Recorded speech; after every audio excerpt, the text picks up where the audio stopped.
नमस्कार मित्रांनो, तुमचं स्वागत आहे कृषक मित्र चॅनलवर। मागील व्हिडिओमध्ये आपण ऊस शेतीसाठी बेसल डोस तयार करण्याची प्रक्रिया पाहिली होती। आजच्या या व्हिडिओमध्ये आपण जाणून घेऊ ऊसाच्या बीजाची निवड कशी करावी आणि बीज शोधनाची योग्य पद्धत काय आहे। घोलाची तयारी। एका मोठ्या भांड्यात 100 लिटर स्वच्छ पाणी घ्या। त्या पाण्यात फंगिसाइड आणि पेस्टिसाइड मिसळा। बायर गौचोक गुलाबी बाटली आणि बायर ब्युनोस पांढरी बाटली।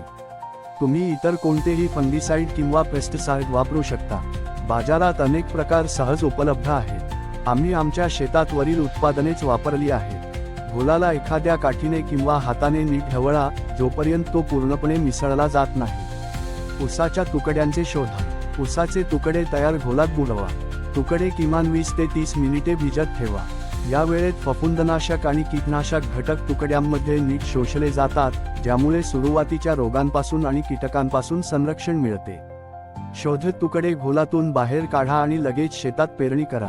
लक्षात ठेवा, तुकडे जास्त वेळ उन्हात किंवा वाऱ्यात सुकू देऊ नका। पेरणीची पद्धत। बीज शोधनानंतर ऊसाचे बड शेतातील नाल्यांमध्ये 1 ते 1 फूट अंतरावर लावा आणि सिंगल बड पद्धतीने पेरणी करा। बड्स लावल्यानंतर तुकड्यांवर अर्धा इंच मातीची परत चढवा।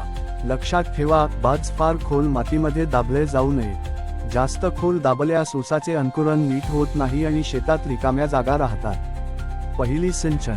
जर तुम्ही ऊसासाठी ड्रीप इरिगेशन किंवा मायक्रो इरिगेशनचा पर्याय निवडला असेल, तरीही ऊसाची पेरणी झाल्यानंतर शेतात पहिल्यांदा खोल सिंचन फ्लड पद्धतीने करा।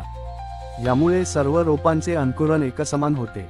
धन्यवाद मित्रांनो, अशाच प्रकारचे व्हिडिओ पाहण्यासाठी आमच्या चॅनलला सबस्क्राइब करा, व्हिडिओला लाईक, शेअर आणि कमेंट नक्की करा।